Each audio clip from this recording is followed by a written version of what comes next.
Hi everyone, this is Maria and I'm in the kitchen today and we're going to be baking some old-fashioned oatmeal cookies. And so these are the ingredients that I will be using.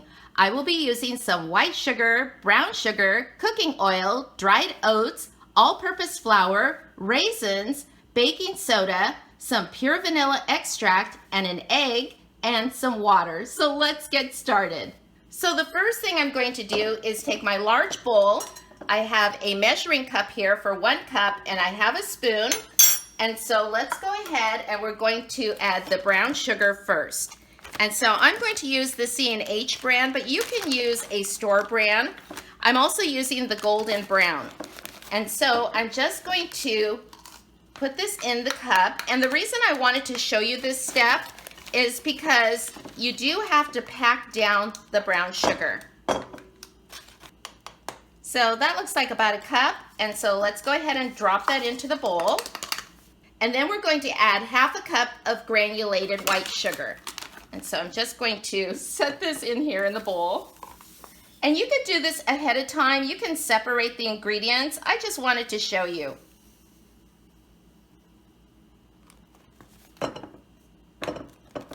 Just add a little bit more. And then I'm just going to dump in the white sugar with the brown sugar. And what I like to do is I like to just mix it around and mash it up, because sometimes you'll get these little clumps of the brown sugar. And the next thing we're going to do is we're going to add 3/4 cup of this cooking oil. I'm using Mazola cholesterol free. And so let's just go ahead and add that. And then we're going to stir it until it's creamy. And now when I was younger and first baking these cookies for my kids, I would use the Crisco shortening, the white solid shortening. And then one day one of my friends, she said, well, why don't you just use the oil, the cooking oil? And I tried it and it's so much quicker. You can cream this together so much quicker. You can also put all of your ingredients into a mixer. I just prefer to do this the old-fashioned way. After all, these are old-fashioned oatmeal cookies. Okay, so once you get this all mixed up together, then you can add your egg. And again, you can put the egg in a little container if you like before you add that. But I'm just going to do it this way. And then we're going to add 1 teaspoon of pure vanilla extract. There we go. Just going to drop that in. And I'm also going to add a 1/4 cup of water. And then we're just going to beat this all together.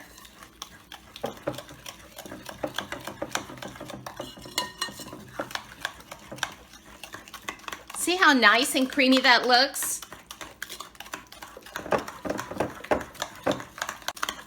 This is looking really good. So now we're ready to add the dry ingredients. So I've added my 3 cups of dried oats into this small bowl, and we're going to add 1 cup of flour, all-purpose flour. So I'm just going to set my cup there so I don't get it all over the counter. And there we go. So let's see, there we go. That's a cup of flour. Let's go ahead and add that. And now we're going to add half a teaspoon of pure baking soda to the dry ingredients. And I just dip my half teaspoon in there, and then I use this like to even it out right there. And then I just add that to the dry mixture. And if you like, you can sort of stir this together before we add this to the wet ingredients. So now I'm going to add all of my dry ingredients with my wet ingredients in the larger bowl, and then you just mix the dry ingredients with the wet ingredients. The recipe also calls for a teaspoon of salt, and that's optional. And so since the baking soda already has some sodium, I choose not to use the added salt. But you can add the salt if you like. Okay, so we just mix it up just like that. I love baking oatmeal cookies on cold days. When my boys were growing up, as soon as the colder weather would come, it was oatmeal cookie time. And the next thing we're going to do is we're going to add some raisins. And so you can just add as many raisins as you like. You can also add cranberries, and you can add the golden raisins too. It's just up to you. And you can also add some nuts, like some walnuts. And so, but I'm just gonna add raisins today. And then you just fold in the raisins. These taste so good right out of the oven. I just love oatmeal cookies. So now that we have the cookie dough prepared and my oven is preheated to 350 degrees, we can go ahead and drop these cookies onto the cookie sheets. So before I bake my cookies, I like to line my cookie sheets with this Reynolds parchment paper. And I'm going to use this cookie scoop. And so let's go ahead and scoop up the cookie dough. And there's the first one. So I like to use the parchment paper because it just makes for easy cleanup, and also I notice my cookies will not burn so much on the bottom. And so when I don't use the parchment paper, I seem to have that problem where they burn on the bottom, they scorch. And so this is just a lot easier all the way around. And I remember purchasing my cookie scooper at Target. So now it's time to put the cookies into the oven, and the recipe says to put them in for 11 to 13 minutes at 350 degrees. But I find for my oven, I put them in for about 15 minutes. So every oven is a little bit different. Some heat hotter than others. And so I'll go ahead and just leave that up to you because you know your oven best.